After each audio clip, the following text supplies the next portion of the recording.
From the University of Alaska Anchorage Office of Advancement, this is Seawolf Voices, a podcast about the pathways to and from education. I'm your host, Matt Jardin. This episode's guest is Wesley Early. Wesley has had a lifelong fascination with the stories that reside in each of us, and that fascination is what led him to a career in broadcast journalism. After graduating from UAA with a bachelor's in journalism and public communication, Wesley jumped right into the industry, working for Alaska Public Media in Anchorage as a web editor, nightly news producer, and education reporter. In 2019, Wesley moved to Kotzebue, Alaska, a rural community with a population of about 3,200, to become director of the local news station, KOTZ. In this episode, Wesley and I talk about his favorite stories, how UAA prepared him to enter the field, and his experience establishing a journalism presence from the ground up. Wesley, thank you so much for joining us on our very first episode of Seawolf Voices. Thank you so much for having me and inviting me to be on. I figure the best place to start is the beginning. So my first question to you is, why choose journalism as a career, and specifically broadcast journalism? I kind of went through schooling not really knowing what I wanted to do. I knew what I was kind of good at, and I had a couple ideas of what would be like a cool job, what would be something that I'd want to do for, 25 to 30 years. And I think by the time my senior year rolled around, I was kind of like, I really like music and I love reading about musicians and bands and all that stuff and obsessively nerding out over the most finite details that nobody, even the bands, don't care about. And so I thought, okay, well, maybe I could work for Rolling Stone. I really wanted to be the person who followed a band around and interviewed them. And then so I went to journalism school.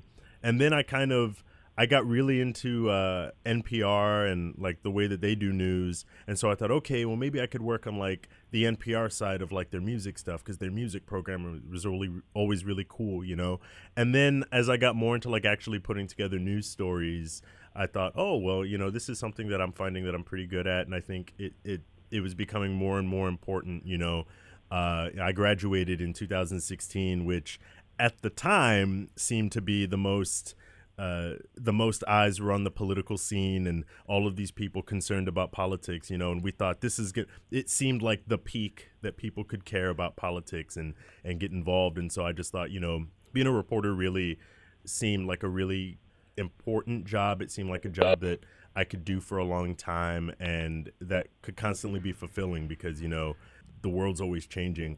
And I kind of stepped back, I got interviewed by UAA a couple years ago, and they asked me about if there was any childhood moment where I thought I could be a journalist. And I remember thinking when I used to ride my school bus, I would sometimes obsess over people getting off the bus and going home to a different house than me. And I just would kind of think I wonder what they're going to eat for dinner tonight. I wonder, if they have siblings. I wonder, if they're going to do their homework immediately or if they're just going to, watch TV. I wonder what their dad is like, And I wonder how long their parents have been married and how they met, And so I kind of just, obsess over these details. And I later learned, I think those are kind of good traits to have if you're a journalist, because it's all about, not knowing stuff and deciding, well, I'm going to know about it now. And I think that as I sort of moved along in my studies and I got the opportunity to intern at Alaska Public, that was kind of that first step, and I've been in radio ever since. Well, you answered my next question, asking if there was a specific moment that inspired you to be a journalist. So let me rework that a little bit and instead ask, was there a specific story that you worked on that reaffirmed your decision to go into journalism? Well, I've always been of the mindset, or I wouldn't say always, because when I was in college, I went to UAA primarily because I had a lot of scholarship opportunities, and there was kind of this cloud of student debt looming over so many people who had finished with college. And so, I went to UAA because, I wanted to avoid having college debt, but I was so determined when I went to UAA, all right, I'm going to stay in Alaska for 4 more years and then I'll leave and get that job. And then I got my job at Alaska Public and I was like, they offered me a job. So initially I wanted to sort of go out and spread my wings and go somewhere else. But I kind of, the more I worked in local news, the more I realized that there are 10,000 or so reporters in Washington, D.C. And maybe 150 reporters in Alaska. And, the work that I was doing here, I could definitely not only have an impact to sort of on a local level, but like I would be covering stuff that because there aren't 10,000 people here. Some of this stuff won't get covered. And one of the examples I think of was I got this press release in 2018 from this religious right conservative group that they were advertising to try to get out the vote, and they had a note that said more black Alaskans are running for the legislature than ever, and they're running as Republicans. And normally, a lot of the political action groups, they send out press releases all the time, and I normally would have ignored it, but I saw that claim and I thought, is that true? Because that sounds like it'd be an interesting story. And so I kind of called around a bunch of experts. I called the head of the local NAACP. I called the head of the Republican Party. I tried calling the Division of Elections, and they were like, yeah, we actually don't keep track of how many black people run. It's just not something we keep track of. And so according to sort of secondhand sources and people who are familiar with the history of Alaska, yeah, there weren't a lot of times where a lot of black people were on the ballots. And so I reached out to every black candidate who was running, and because I just wanted to sort of pick their brain. I wanted to ask them, why are you running for office? Where does sort of being black fit into being a politician? And they weren't wrong. Most of the people who were running were who were black and who were running were Republicans. And so I thought, well, I have a stereotype in my head that black people aren't normally Republicans, but is that actually true? So I looked at research, and it's like, yeah, well, if census data and voting records and polling is to be believed, a black Republican would represent like 0.01% of Alaska's population, or like 0.1%, a really, really low percentage, yet they represented 10% of the Republicans running for the legislature. And I was like, that just seems kind of crazy, And so I kind of did this story about black people running for office, why they run for office, and particularly, why they were with their party, And then I talked with the head of the Republican Party about, do you guys really go out of your way to recruit diverse candidates? And he basically told me they don't. He told me, we don't go out of our way to recruit diverse candidates, but if a person who represents a diverse group shows interest in the Republican Party, then we try to give them the resources that we can highlight them. And so it was this story that I worked on for a couple weeks, and I finally put it together, and I was really proud of it. And one of the things that I was like really proud of, maybe pride's not the right word, but I was kind of pleased, or it kind of just, like you said earlier, it justified my decision because nobody else was covering that. Nobody else did a story about it. It didn't, even after my story came out, like nobody else was trying to pick it up or anything. And I kind of realized that like, if I didn't have that sort of curiosity, then nobody would know that there's a possible record number of black people running for the legislature, and someone wouldn't have heard that story and wouldn't have heard about, where sort of personal politics and things like that fit into actual politics. And so I felt really happy about it because I was telling a story that I later found out would absolutely not have been told if I didn't tell it. What stage of your career were you in when you worked on that story? I had been working for Alaska Public Media for about 2 years when I did that story. At the time, I started working at Alaska Public Media as the web editor, and I would pick up a news story here and there. And then my job duties grew due to staffing changes, and I ended up being the web editor, and I produced the nightly news. And that would have been around that time period. And then about maybe a few months later, or that, let me think, that could have, actually, that would have been around the time that I started to be the education reporter for Alaska Public too. So yeah, I had been at Alaska Public for 2 years at that point, and I just started my tenure as the education reporter as well as the web editor and the producer of the news. But it was politics season, so we were all trying to sort of pick up little political stories here and there. But yeah, I had been in the field for a couple years when I did that story. Somewhat related to the political nature of the story you just talked about, but at least to me, it seems like journalism and politics have become inseparable, especially in the last decade. Is that a fair assessment? I think that you can separate journalism from politics, or at least you can separate the journalist from politics. if someone looks up my name, they can see my my voter registration, right? It's very public information, and I didn't know that when or I didn't really know how public it was until I was sitting down with a couple legislators while we were waiting to tape them for one of our public access shows, and he was mentioning how he thought he was just kind of curious about one of the reporters being a Democrat. He was like, I didn't know she was a Democrat. I thought she was a Republican.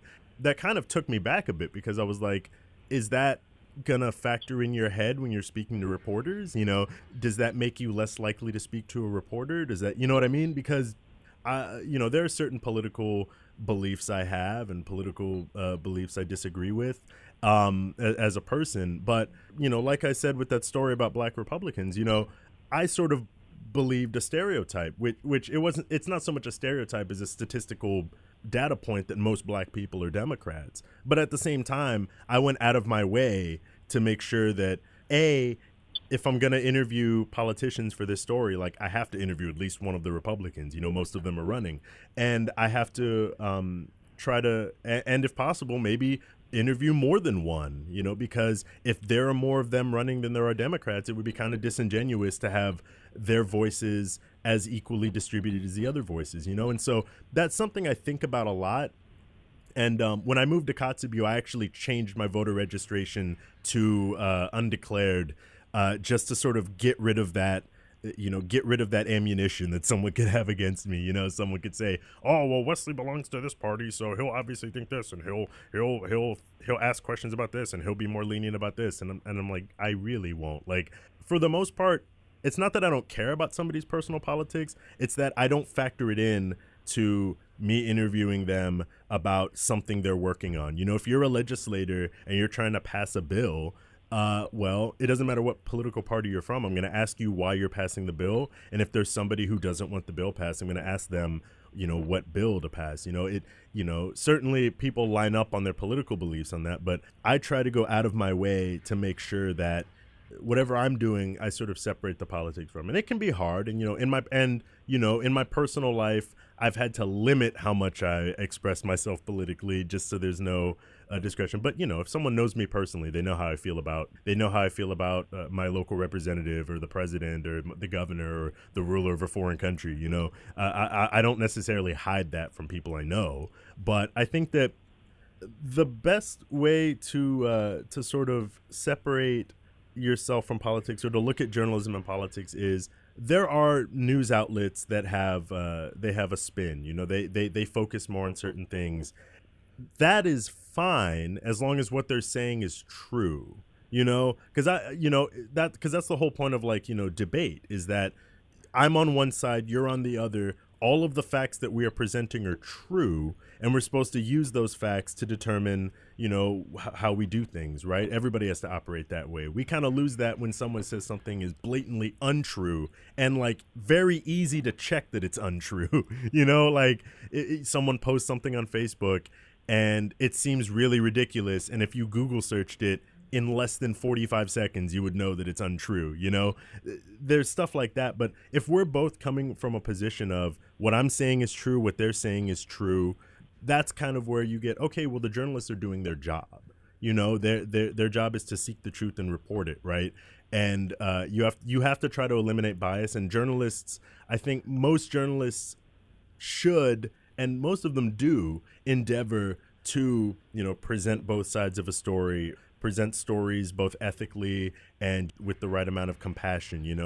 They make, one of the tenets of journalism is to minimize harm, right? You make sure that when you're reporting something, you're taking responsibility for what you're reporting. To backtrack a little bit, can you talk about the transition from learning about journalism at UAA to applying what you learned in the industry?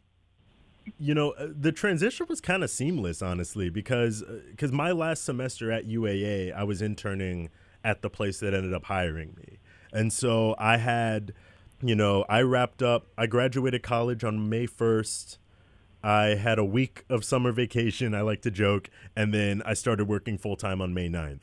And so, there wasn't really a period of me looking for jobs and things like that. So the transition was kind of seamless. But the internship really opened my eyes to what people do every day because, when you're in college, you're not just learning about the thing that you're going to do for the rest of your life. You're also picking up general education classes, or maybe, there's a philosophy class you want to take. You kind of can spread your brain a little bit.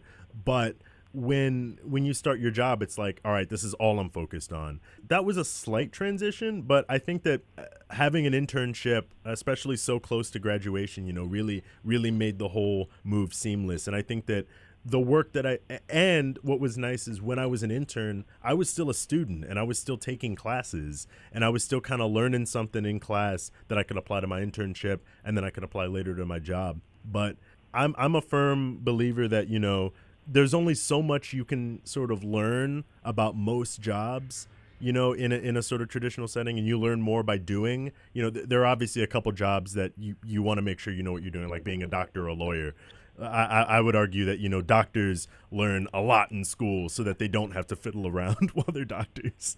But yeah, as a journalist, I was basically learning about sort of ethical journalism and how to do it, learning about how to use certain equipment and how to make radio storytelling, how to be a good photographer, how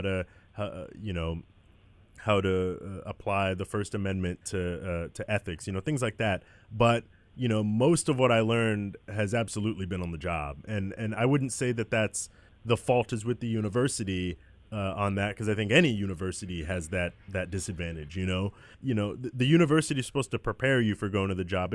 You're not supposed to do the job while you're at university, right?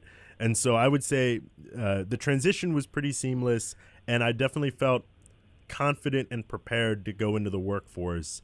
And any other sort of misgivings or feelings of discomfort, they didn't come from not being prepared. They came from just kind of being really young in a field where everybody was like minimum 7-8 years older than me.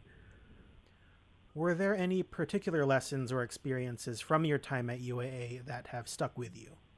Well, I had a professor. I have two examples. One of them was kind of a continuous example from one of the professors over there, Elizabeth Arnold, who she was a former NPR reporter, and she's done a lot of great journalism about the Arctic. But she made me really look at my work critically, and not in like a negative way, because I think when people hear the word critically, they think it's bad. But it was mostly she knew where I wasn't actually devoting the most attention. She could tell, because she kind of knew when I dialed it in. She knew when I turned the switch on and I was working hard.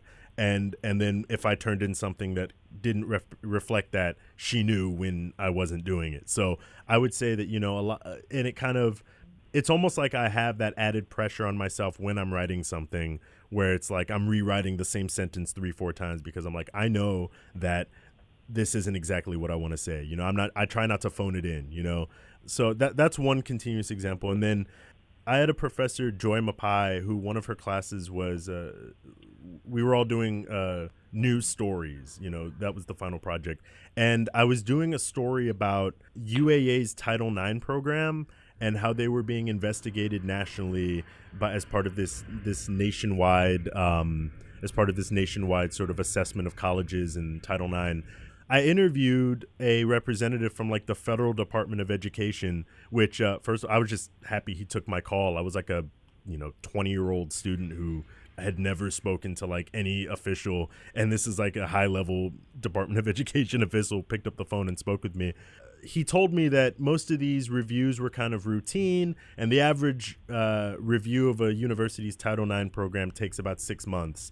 And it happened to be the day that I called him, like the 6-month period happened to be like that day. And I asked him, well, that's today, so am I going to expect a review to come back? And he said, well, some of them take a little longer. And then as I was looking at the list of all of these schools that had active investigations, 95% of them had taken longer than 6 months. And so I was like, either he didn't know what he was talking about, or this is a huge problem nationwide, right? And so it was kind of, and it was mostly just I was curious about it, and that's what kind of led me to do the story. But it ended up being like this story that I ended up being really, really proud of.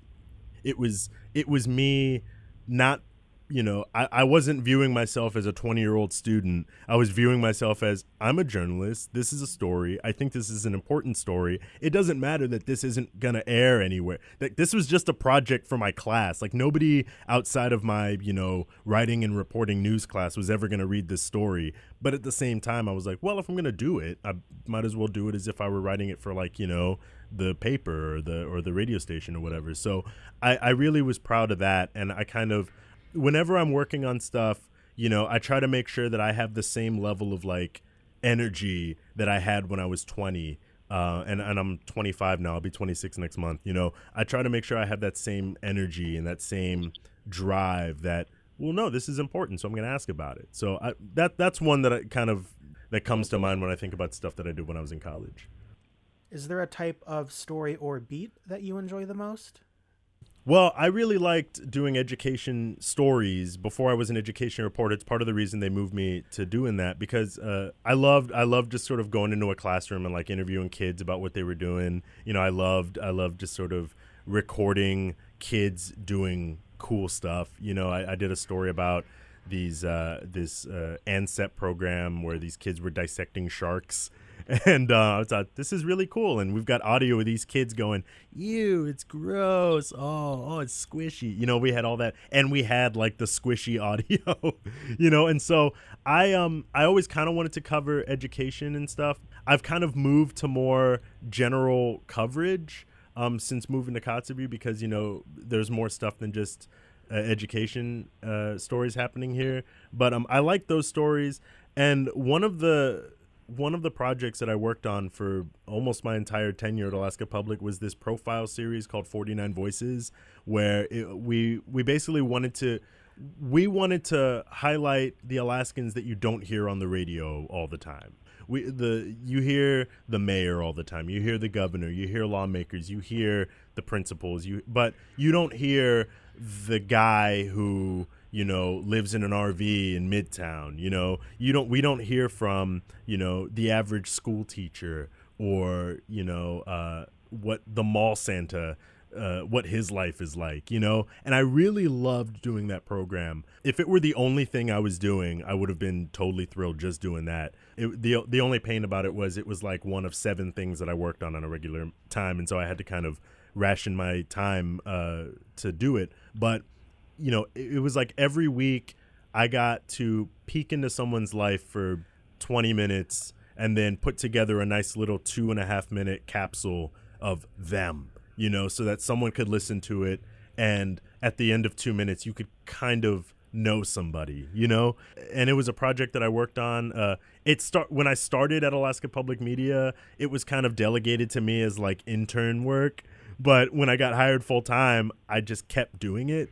And I think I got a lot better at doing it. And it helped me get better at interviewing people. It helped me get better at sort of putting stories together. And I honestly, it harkened back to that whole being on the school bus and being curious about what everybody was doing. Because, there are even people that you see 8 hours a day at work, you have no idea what they're doing the other 16 hours a day and on the weekends.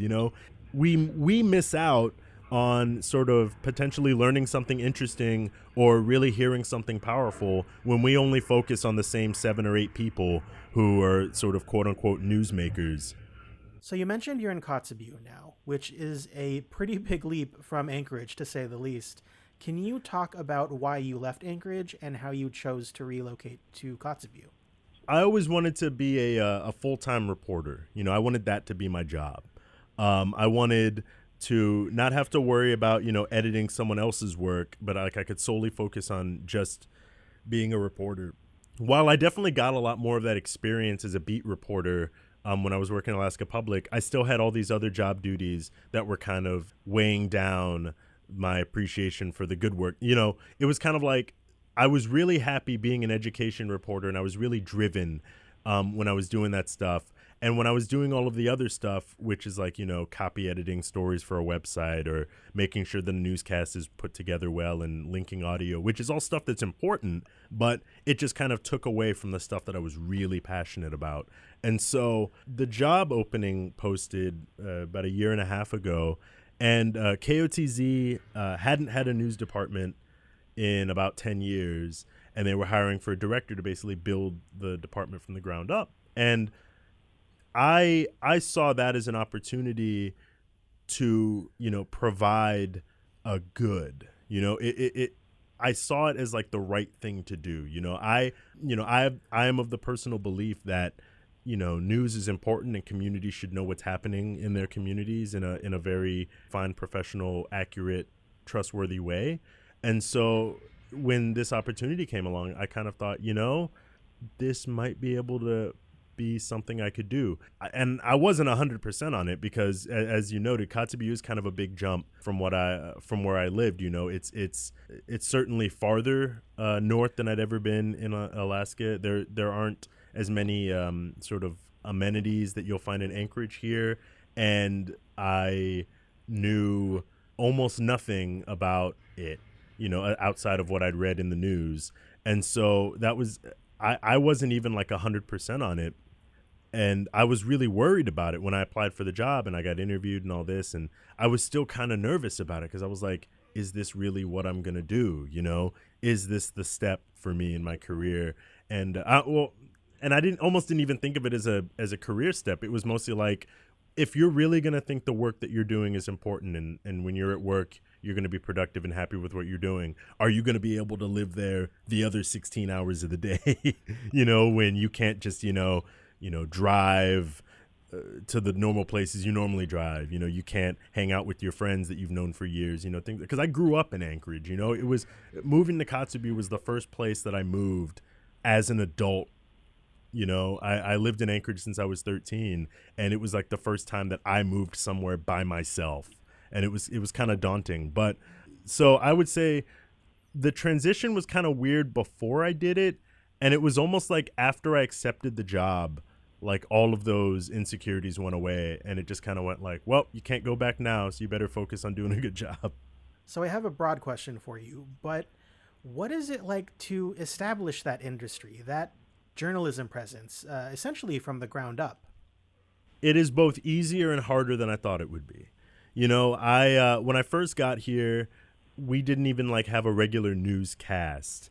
And the day that I landed, or the day that I started working, which was about 2 days after I landed, there was a news story that popped up that applied to our region. And so we kind of were like, okay, well, we'll put together a news story and then we'll run it at, what's the time we've got open on our radio schedule? Oh, well, 1 o'clock after the jobs report, we have a slot for news. And I'm like, all right, cool, we'll air it then. And that became the newscast. That became when we air the news, which is every day, Monday through Friday, after the daily employment information report. And so from that first Monday, the next day when I came in on Tuesday, it was like, well, all right, I got to have news ready for 1 o'clock, and that just kind of became my deadline. I had to rebuild the website, which I had, in hindsight, it was kind of good that I had been a web editor for a few years because it made me learn how to kind of manage a site and how to manage content on a website. And so when I took over and had to rebuild KOTZ's website, I was in a better place about it, and we did it pretty, I think we had it up after like a couple weeks. Then it was just about, finding out where the stories are, reaching out in the community, and kind of getting people used to the idea of somebody in town calling them up and asking them questions. Because Kotzebue is a very tight-knit town, If it weren't for the fact that you can't drive here and that instead of most of the people being white, most of the people here are native, it would be like almost any other small town in America, Because of that, people are really tight-knit. Everybody in town knows about certain things, and so that's how a lot of information is shared. And people don't really need to ask questions in a sort of professional way because people just kind of learn things through the grapevine. And so to come in with this very similar but different style of giving out information, it took some time, and I had to kind of reassure people that, I wasn't gonna be like, gotcha, I wasn't out there to just, make them say something silly that would be on the internet forever. It was like, no, I'm curious about what's happening, I wouldn't even say that's something that's been solved. That's something that's kind of an ongoing process because I've been here, it'll be a year on September 9th. And so, it's still a work in progress, but that is kind of the hardest part. It's not the doing the news. Doing the news is what I went to school for 4 years and spent the last 3 years of my life doing. That's not the hard part. The hard part is knowing what the news is, and creating that relationship with the community where, because if I'm out here telling news, but nobody out there is listening to it, or they don't care, then, well, it doesn't matter how good my story is. I would say that's been the most difficult part, is just reaching out to the community, learning what's happening, listening, and sort of trying to tell news that people both want to hear, and news that I think people sort of need to hear and need to know. And it's kind of finding that balance. Is there a goal or an endpoint that you want to leave the Kotzebue journalism industry on? I want to, whenever I leave, know that the news department isn't going to disappear. So most of what I'm doing is creating a foundation that somebody else can come in and build upon, and even if they don't build upon it, just like make sure that it doesn't get torn down. Because I would feel awful. It would feel awful because I would feel like the community's missing out on something that I think is super important. I would feel awful because it would almost seem like the last 2 years of my life were a waste of time, because it's like I did all this work and then it's just kind of gone, and all I have to show for it or something I can put on my resume. You know what I mean? It's like I don't care what this is going to look like on my resume. I care whether or not it's going to be valuable. And so I would say the point I want to get to is where KOTZ in the region is already well respected, I think, because even without broadcasting news, they play music, they broadcast community messages. Every day people call in and wish each other happy birthday. We provide weather updates and fishing updates and things like that. So it's not like information wasn't getting out there, but having news and having somebody whose job it is to take a whole bunch of information, synthesize it, and give it to you in a palatable way, I do think that they would be missing out. It's something that I think is a good thing. And if I can get it in a place where when I leave, somebody can make sure that it's still going, and that would make me happy. And also, I am a non-native person coming into a native community and informing them about what's happening in their town. And so I would hope that before I leave, there's a lot more engagement with the community, so that someone could, a kid at the local high school could say, maybe I'll be the journalist at my radio station, because that kid, the 17-year-old kid knows a heck of a lot more than I know about Kotzebue. And, if you just taught them how to be a journalist, I'm sure they'd be infinitely better than me at what I do. I'm doing okay for someone who knew nothing about Kotzebue a year and a half ago. And so I think that I would hope that the news department's in a position where I can kind of hand the reins over. And at the same time, the news department's in a position where the people of Kotzebue and the people of this region see it as a way for them to be the ones telling their story. So that would be the ultimate goal. So you moved around internationally as a kid before finally taking root in Anchorage at 13. Has all of that travel influenced your views or approach to journalism at all? I don't know that it has. A lot of people, when I tell them that I'm from, I've lived in several countries, a lot of people ask a similar question. I honestly, I don't know that I have a lot of investment in my sort of international opportunities, because frankly speaking, I was a kid when all that happened. And I've lived in America since I was 4. So, and I've lived in Alaska, like you said, since I was 13. And like objectively, every moment of my life that really mattered in hindsight happened while I lived in Alaska. And so I when people ask me where I'm from, I say I'm from Alaska, because that is where my roots are, and it's where my attention is, and it's where my sense of identity is. If you would have asked me that 5 years ago, I would have said I'm from San Antonio, Texas, because that is where I had lived the most of my life, and I had a lot of sort of personal investment in.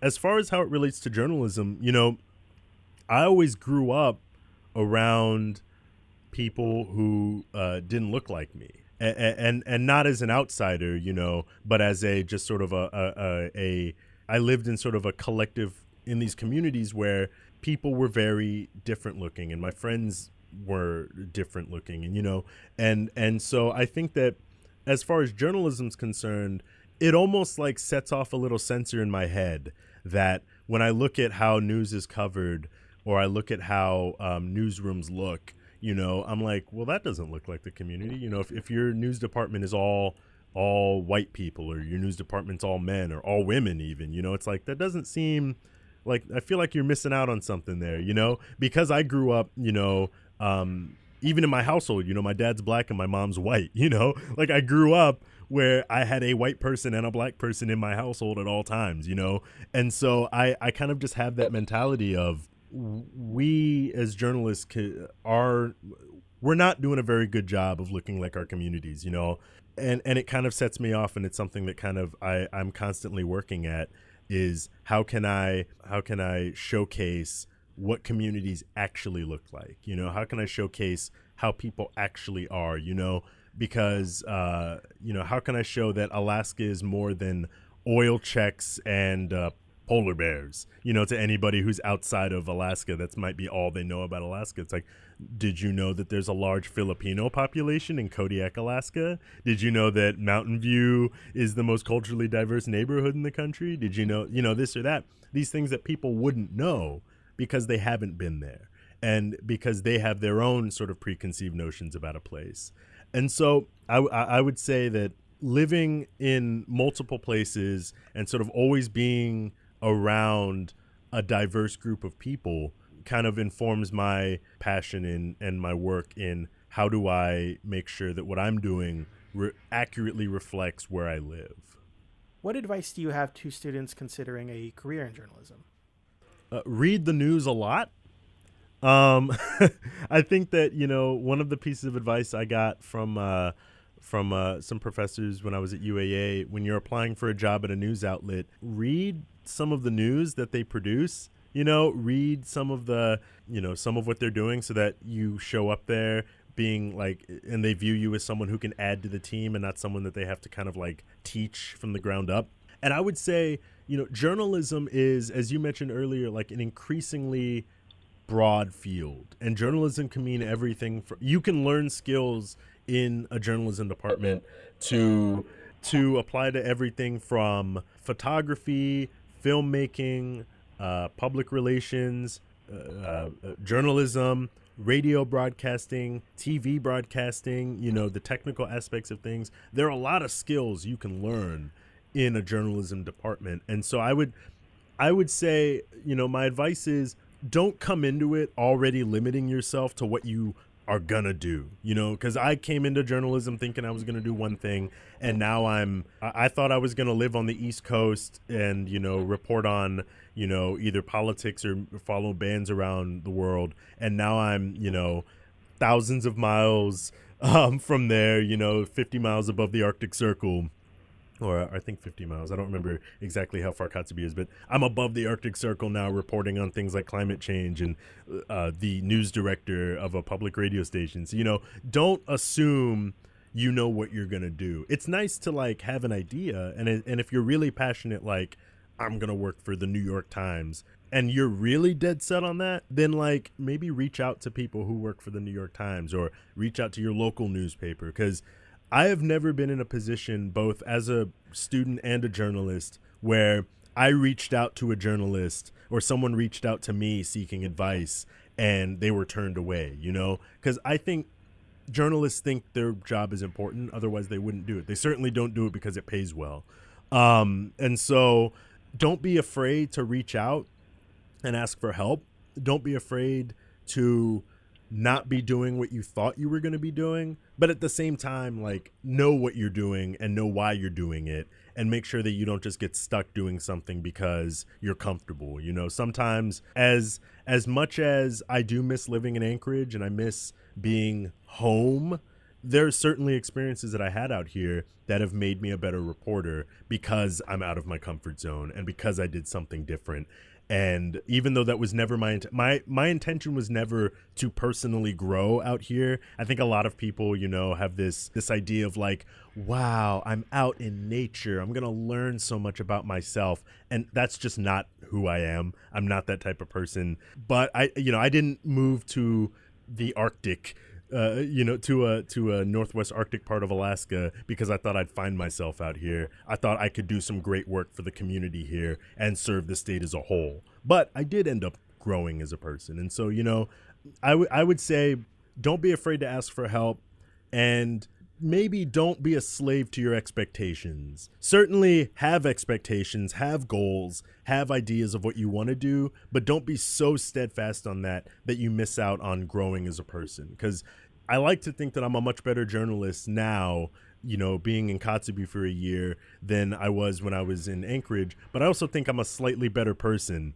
just because I know more about myself. And so I think another piece of advice I would give people is, because I was working 40 hours a week for most of my college experience, and then when I wasn't at work, I was at school. And so I didn't have a lot of opportunities to do extracurriculars like work at the radio station or work at the newspaper. And I kind of got lucky that nobody else had applied to be an intern at Alaska Public Media that semester, because when I went there, I had no professional experience to show them. And so they might have just, thought I had a really positive energy, and that I seemed dedicated. And so they thought, he wants to be here, so maybe we'll give him a shot. And I have to acknowledge that was luck on my part. I just happened to fall into that. And I would tell people that let luck happen to you. If some situation drops in your lap, don't, scoff at it because you didn't work hard to get to it. But at the same time, you shouldn't coast on luck. You should take all the luck you can get, but make sure that you build upon it so that you don't have to continue to be lucky. Because I wish that I would have done more with the radio station and with the newspaper while I was there.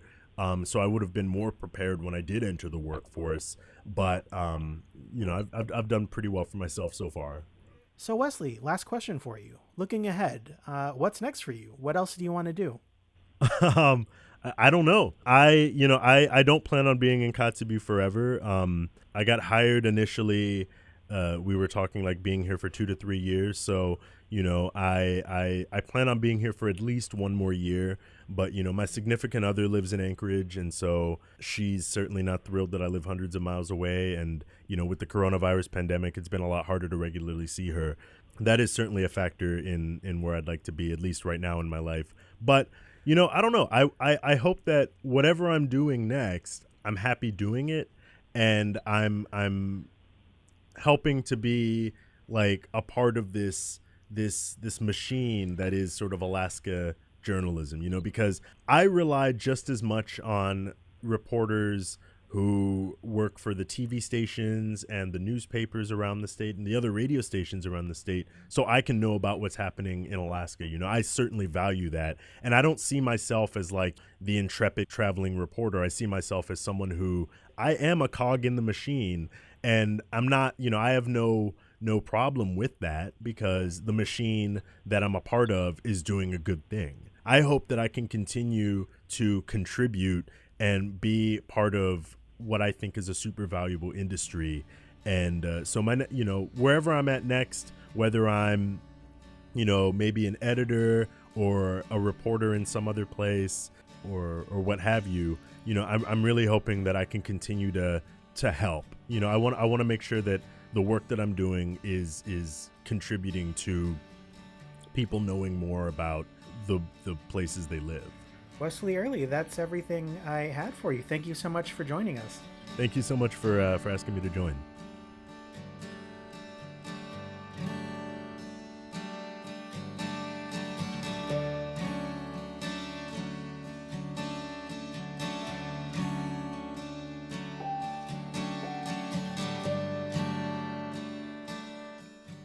Seawolf Voices is a production of the University of Alaska Anchorage Office of Advancement.